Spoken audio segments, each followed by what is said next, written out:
Olá, boa noite. Começa agora o Jornal da Justiça desta quarta-feira, 19 de maio. Ministro Alexandre de Moraes determina a quebra de sigilo do ministro do Meio Ambiente, Ricardo Salles, e o afastamento do presidente do IBAMA, Eduardo Bin. A operação da Polícia Federal apura suposto envolvimento em esquema de exportação ilegal de madeira. Esse é um dos destaques desta edição. Você vai ver também.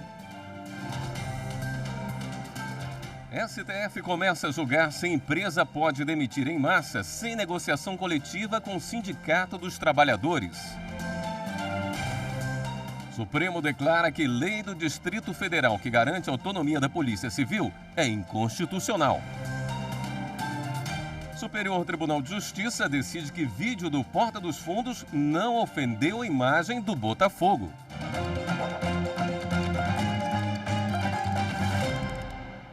O ministro do Supremo Tribunal Federal, Alexandre de Moraes, determinou a quebra do sigilo bancário e fiscal do ministro do Meio Ambiente, Ricardo Salles, e o afastamento do presidente do IBAMA, Eduardo Bin.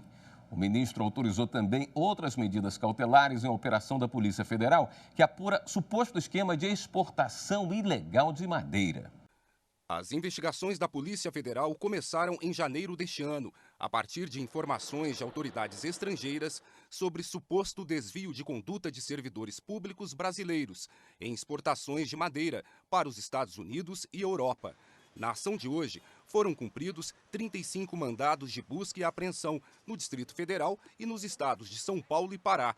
Os alvos são madeireiros e agentes públicos, investigados por corrupção, advocacia administrativa, prevaricação, lavagem de dinheiro, facilitação de contrabando, entre outros crimes. A operação foi autorizada pelo ministro do Supremo Tribunal Federal, Alexandre de Moraes, que também determinou a quebra dos sigilos bancário e fiscal do ministro do Meio Ambiente, Ricardo Salles, e o afastamento do presidente do IBAMA, Eduardo Bin, e de outros agentes públicos que ocupavam cargos e funções de confiança no Instituto e no Ministério. Alexandre de Moraes determinou o desarquivamento do caso após pedido da Polícia Federal, que encaminhou novas provas relacionadas a uma notícia-crime do ano passado, apresentada por um grupo de parlamentares contra o ministro do Meio Ambiente. Na época, eles apontaram que Ricardo Salles teria cometido crimes contra a administração pública numa reunião ministerial em 22 de abril de 2020. No encontro, o ministro falou sobre aproveitar o momento da pandemia para flexibilizar regras ambientais. Precisa ter um esforço nosso aqui, enquanto estamos nesse momento de tranquilidade no aspecto de cobertura de imprensa, porque só fala de Covid, e ir passando a boiada, e mudando todo o regramento, e simplificando normas, de IFAM, de Ministério da Agricultura, de Ministério do Meio Ambiente, de Ministério disso, de Ministério daquilo. Agora é a hora de unir esforços para dar de baseada a simplificação de regulatório que nós precisamos, em todos os aspectos. A acusação havia sido arquivada pelo Supremo em outubro, após parecer da Procuradoria-Geral da República, de que não havia nenhum indício de irregularidades praticadas por Salles. Agora, com novos elementos da investigação, o processo foi retomado. Ao determinar a quebra do sigilo de Salles, o ministro Alexandre de Moraes destacou que o relatório da Polícia Federal, com dados do Conselho de Controle de Atividades Financeiras, o COAF, indicou movimentação extremamente atípica, envolvendo o escritório, cujo ministro é sócio, entre 1º de janeiro de 2012 e 30 de junho de 2020, acima de 14 milhões de reais. Situação que recomenda, por cautela, a necessidade de maiores aprofundamentos. Alexandre de Moraes também determinou a suspensão imediata de um despacho do presidente do IBAMA, Eduardo Bin, de fevereiro de 2020, que permitiu exportar produtos florestais sem a necessidade de emissão de autorizações, levando à legalização de milhares de cargas expedidas de forma irregular entre 2019 e 2020. Os depoimentos colhidos demonstraram, em tese, uma gestão voltada ao esvaziamento do órgão sob seu comando, especialmente dos setores incumbidos da fiscalização, e uma franca política de perseguição contra os servidores, que a ela se oponham, em verdadeiro descompasso com seu cargo. O Supremo Tribunal Federal vai decidir se empresas precisam negociar com sindicatos antes de uma dispensa em massa de trabalhadores. A questão foi apresentada em um recurso extraordinário que começou a ser julgado nesta quarta-feira no plenário da Corte. O caso se refere à demissão de cerca de 4.000 trabalhadores da Embraer em 2009. A empresa recorreu de decisão do Tribunal Superior do Trabalho, que considerou ser imprescindível a negociação coletiva antes de demissões em massa. O tema tem repercussão geral reconhecida e o relator é o ministro Marco Aurélio. O recurso estava sendo apreciado no plenário virtual, mas o julgamento foi interrompido em fevereiro, após pedido de destaque do ministro Dias Toffoli, e passou para o plenário físico. Na sessão plenária desta quarta-feira, o advogado da Embraer falou que o Tribunal Superior do Trabalho acabou criando uma nova regra para dispensa em massa.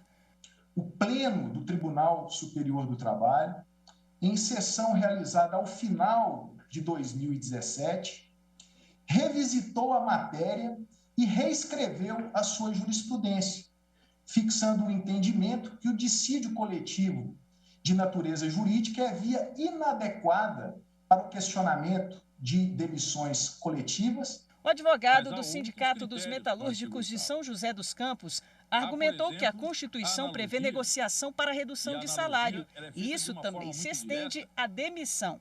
O artigo 7º, inciso 6º da Constituição, prevê a necessidade de negociação coletiva, de celebração de acordo ou convenção coletiva para reduzir salário, que dirá para cortar o salário com uma demissão em massa, porque a demissão em massa, além de tirar o emprego daquela coletividade, ela impede ou dificulta a recolocação no mercado de trabalho. Para o Procurador-Geral da República, a prévia negociação coletiva para dispensa em massa de trabalhadores está prevista na Constituição Federal e também em convenção da Organização Internacional do Trabalho. A empresa tem direito de rescindir os contratos de trabalho de seus empregados e não precisa de anuência da entidade sindical para fazê-lo. Mas é preciso observar as regras constitucionais e internacionais aplicáveis à espécie, não deixando os trabalhadores ao desamparo. A demissão pode acontecer, mas é necessário estabelecer comunicação prévia e negociação coletiva. O relator ministro Marco Aurélio reafirmou o entendimento manifestado no plenário virtual. Para ele, a negociação coletiva para dispensa em massa é desnecessária. Que as formas individual, plurimal ou coletiva estão equiparadas. Não há vedação ou condição à despedida coletiva. O termo observa a regência constitucional e legal do contrato individual de trabalho, presentes os preceitos fundamentais referentes à dignidade da pessoa humana, ao valor social do trabalho e à função social da empresa. Os ministros Nunes Marques e Alexandre de Moraes seguiram o relator. A essa discricionariedade do empregador de dispensar sem motivação ou abusivamente, há uma proteção constitucional que continua valendo. Mas a legislação, nos termos da própria Constituição, garantiu essa discricionariedade. Será o trabalhador indenizado, mas em momento algum se estabeleceu essa obrigatoriedade. A divergência foi aberta pelo ministro Edson Fachin. Entendo que a negociação coletiva é imprescindível para a dispensa em massa de trabalhadores e colho o contexto dessa fundamentação na harmônica convivência entre princípios constitucionais que inspiram tanto o Estado liberal de direito, que prestigia, como deve ser, as liberdades, e o Estado social de direito, que se compromete, como deve ser, com a igualdade. Além da retomada da análise desse processo, o Supremo tem na pauta da sessão de amanhã uma ação que questiona decisões judiciais que impõem à União o dever de apresentar o cálculo do valor devido em processos em que figure como ré. Sobre isso nós vamos falar ao vivo com a nossa consultora jurídica, Karina Zucolotto. Oi, Karina, boa noite. Detalhe esse caso para a gente, por favor. Olá, William, boa noite para você, boa noite a todos que nos assistem. apesar desse julgamento de hoje ter uma possível retomada na sessão plenária de amanhã, nós temos uma pauta já divulgada e essa ação proposta pelo presidente da República questiona justamente esse entendimento jurisprudencial que vem sendo firmado no âmbito do Juizado Especial Federal no estado do Rio de Janeiro e outras decisões que vêm aplicando esse mesmo entendimento, no sentido de determinar que a União, quando for ré ou executada em um processo, ela seja responsável por apurar e indicar a planilha de débitos, o valor do quanto devido ao autor da ação. O presidente da República é o autor dessa ação no Supremo e questiona esse entendimento argumentando a violação de diversos princípios constitucionais, como, por exemplo, o princípio da legalidade, entendendo que estaria, de acordo com esse entendimento, praticado pelos juizados especiais federais no âmbito da seção judiciária do Rio de Janeiro, uma violação a ideia aqui é de que haveria uma violação do princípio da legalidade, já que estaria inovando no ordenamento jurídico, já que não há previsão legal dessa obrigatoriedade, desse cumprimento da apresentação da planilha de cálculos pela União. Argumenta ainda a violação do princípio da separação de poderes, já que estaria o Poder Judiciário interferindo numa atividade que seria exclusiva do Poder Legislativo. Argumenta, por outro lado, usurpação da competência privativa da União para legislar sobre direito processual. Outros princípios também são argumentados como que possivelmente violados, o princípio da razoabilidade, contraditório, ampla defesa e até mesmo o princípio da isonomia, já que, de acordo com o argumento trazido, estaria havendo um desequilíbrio na relação processual e jurídica. O ministro Marco Aurélio já proferiu seu voto no julgamento que foi iniciado anteriormente pela improcedência da ação, entendendo que não haveria qualquer inconstitucionalidade nesse entendimento que vem sendo aplicado no âmbito da Justiça Federal do Rio de Janeiro. Mas o julgamento foi interrompido em razão de um pedido de vista do ministro Luiz Fux, presidente do Supremo. Caso seja retomado esse julgamento, o julgamento deve começar com a apresentação desse voto vista, portanto, do presidente ministro Luiz Fux. Mas a grande expectativa é da retomada do julgamento desse RE que foi iniciado na sessão plenária desta quarta-feira, em que se discute se é necessária ou não a negociação coletiva prévia antes da dispensa em massa de trabalhadores. Amanhã, a partir das 14 horas, no direto do plenário, a gente acompanha todos esses julgamentos. A gente te espera. Convite feito e aceito. Obrigado, Karina. E em julgamento no plenário virtual, o Supremo invalidou a lei que dava autonomia administrativa e financeira à Polícia Civil do Distrito Federal. A Procuradoria-Geral da República questionou a lei do Distrito Federal que estava em vigor há 26 anos. Segundo a PGR, a norma viola a Constituição ao legislar sobre matéria de competência exclusiva da União para organizar e manter a Polícia Civil. Para o relator da ação, o ministro Alexandre de Moraes, a Constituição Federal atribui ao gestor máximo do Poder Executivo local a prerrogativa e a responsabilidade de estruturar os órgãos locais de segurança pública e de fazer o planejamento operacional e orçamentário. Mas a lei do Distrito Federal dá independência à Polícia Civil para, por exemplo, praticar atos de administração e gestão própria, como a compra de bens, a contratação de obras e criação de cargos, funções e unidades policiais. O ministro considerou a lei inconstitucional e a maioria dos ministros seguiu o voto do relator. E veja a seguir, a terceira turma do STJ decide que vídeo de humor do Porta dos Fundos não ofendeu a imagem do Botafogo. Voltamos já.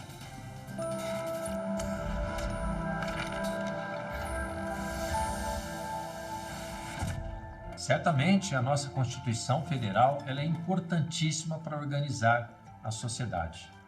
Também é importante para estabelecer a relação entre os poderes executivo, legislativo e judiciário. E mais importante ainda, é estabelecer os direitos e deveres de cada cidadão.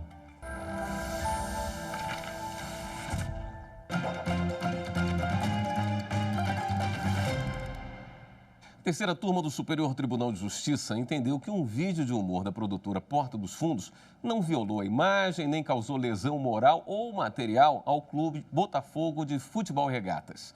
O colegiado confirmou decisão da Justiça do Rio de Janeiro, que negou o pedido de indenização feito pelo clube contra a produtora por causa da publicação do vídeo intitulado Patrocínio.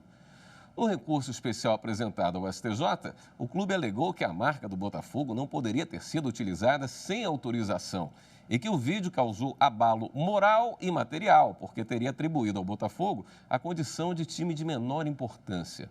Para o ministro Vilas Boas Cueva, relator do processo, o vídeo do Porta dos Fundos não teve o objetivo de rebaixar a imagem, a reputação ou o símbolo do Botafogo, mas apenas o de trazer em tom humorístico crítica e reflexão quanto ao excesso de publicidade contido nas camisas dos times.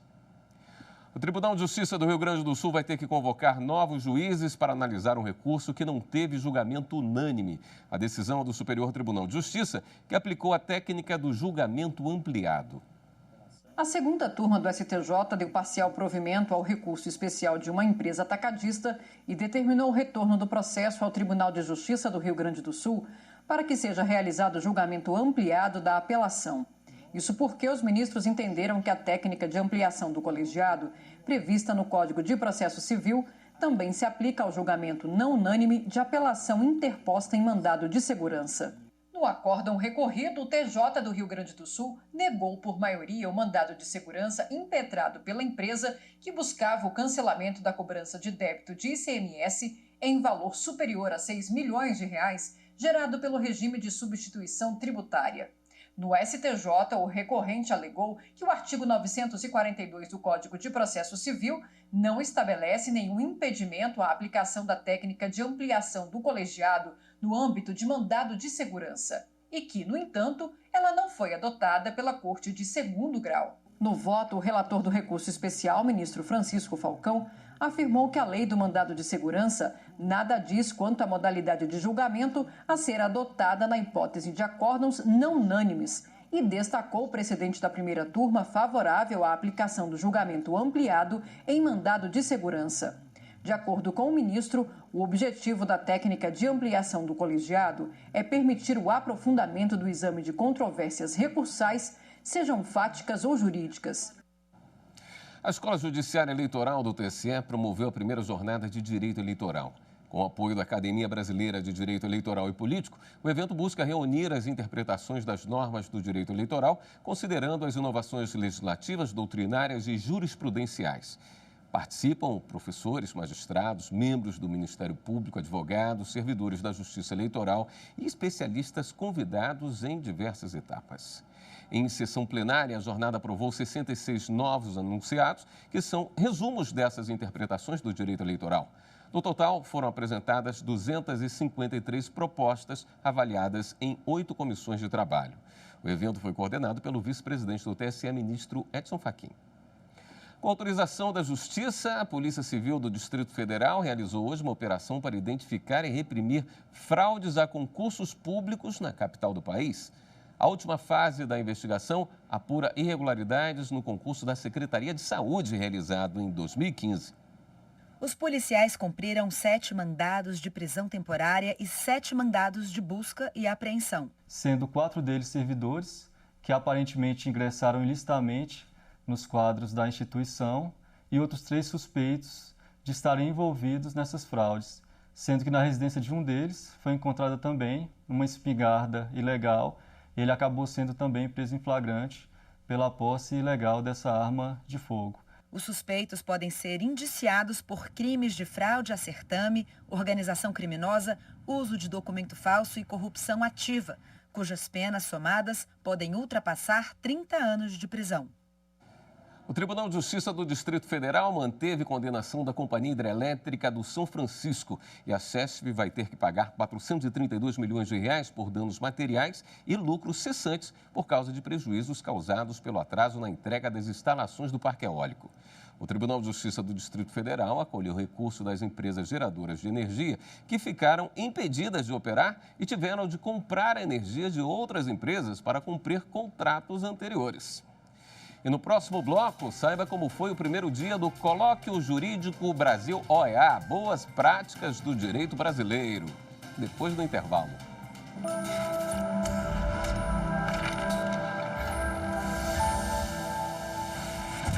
A Constituição de 1988 rompe com o autoritarismo da ditadura militar, garantindo a volta à democracia no Brasil. Em termos de socioambientalismo, a Constituição também é um importante marco. Pela primeira vez, a Constituição de 88 garante o direito ao meio ambiente ecologicamente equilibrado, submetendo a ordem econômica e a propriedade privada à sua função socioambiental.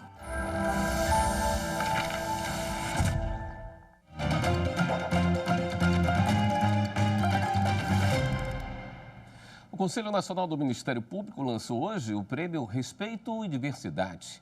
A iniciativa voltada à imprensa e à sociedade visa estimular e destacar trabalhos jornalísticos e atividades voluntárias que conscientizem a população sobre a importância da valorização das diferenças. As inscrições, que são gratuitas, podem ser feitas de 1º a 30 de julho no hot site do projeto. O endereço está aí na sua tela, cnmp.mp.br/respeito e diversidade. E o Conselho Nacional de Justiça está com inscrições abertas para o Prêmio Prioridade Absoluta, que vai escolher as melhores ações voltadas à promoção, valorização e respeito dos direitos das crianças, adolescentes e jovens. Podem participar órgãos e entidades do Poderes Judiciário, Legislativo e Executivo, das esferas federal, estadual, distrital ou municipal, além de pessoas jurídicas de direito privado e organizações da sociedade civil sem fins lucrativos. As inscrições terminam no dia 24 de maio e devem ser feitas no site do Conselho Nacional de Justiça, cnj.jus.br. Conhecer as boas práticas jurídicas vivenciadas no Brasil nos últimos tempos. Esse é o objetivo do primeiro Colóquio Jurídico Brasil OEA, Boas Práticas do Direito Brasileiro. A abertura foi nesta terça-feira. A segunda parte do evento será no dia 26 de maio. Organizado pelo Conselho Nacional de Justiça e pela Organização dos Estados Americanos, o encontro por videoconferência busca promover a troca de experiências e a disseminação da cooperação jurídica internacional no âmbito dos 35 países membros da organização. Este primer coloquio y compartir las buenas prácticas del derecho brasileño a través de las experiencias del Poder Judicial. Presidentes dos tribunais superiores participaram da abertura. O estabelecimento de uma agenda permanente de divulgação e intercâmbio de boas práticas no âmbito dos poderes judiciários dos países que compõem a Organização dos Estados Americanos, por certo, propiciará o cumprimento de outras agendas internacionais igualmente importantes, como, por exemplo, a adoção dos Objetivos de Desenvolvimento Sustentável, da Agenda 2030. Nós podemos observar um compromisso de cumprir os princípios constitucionais da celeridade, do devido processo legal, acesso à justiça e eficiência. E o cumprimento, né, da Constituição da República e o projeto intergeracional do Poder Judiciário e, em especial, também da Justiça do Trabalho. Entre os temas tratados nos painéis estão meio ambiente, direitos humanos, agronegócio, direito do consumidor, revolução tecnológica do judiciário e o enfrentamento à violência contra a mulher. O presidente do CNJ e do Supremo Tribunal Federal, ministro Luiz Fux, começou seu pronunciamento se solidarizando com as vítimas da Covid-19. Essas vítimas têm nome e sobrenome. Não são apenas estatísticas, são amigos, avós, pais, filhos e netos que deixam saudade das famílias que constituíram. Nesse sentido, devemos honrá-los, destinando todos os esforços possíveis em prol da superação dessa crise sanitária e econômica. O presidente também ressaltou que o evento fortalece ainda mais a parceria entre o CNJ e a OEA. Este evento há de consolidar a parceria constante entre o CNJ e a OEA sob o propósito de construir e consolidar um direito interamericano voltado para cumprir os propósitos fundamentais de ambas as instituições. O encerramento do evento será no dia 26 de maio. E o Jornal da Justiça fica por aqui. Uma boa noite para você. Até amanhã.